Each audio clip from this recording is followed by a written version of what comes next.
Alright, you guys, welcome back. I went to Walmart again today. I found two more trucks. I'm going to unbox this one, the next one afterwards, and I'm going to Target today to see which ones I find. So there's a brand new casting as well, really gotta go. Hot Wheels Monster Trucks casting for 2025. So I found that right now. And the back, of course, like the Dragonizer I unboxed, it was really nice in that shark read. Name, really gotta go. Truck type city, strength, duty calls. It's potty time. That's a good one. And so the back, of course, you know what it looks like. So without further ado, let's go ahead and open this. Okay. Ooh, this is a nice one. Okay, so here it is. It's like a green, but on the camera looks yellow for some odd reason.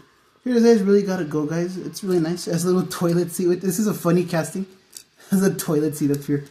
It really gotta go, guys. And it has a like slime, I guess, blue slime, green slime.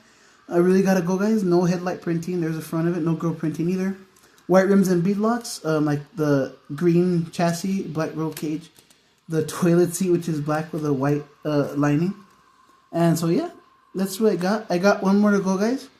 Pretty cool truck. Peace out.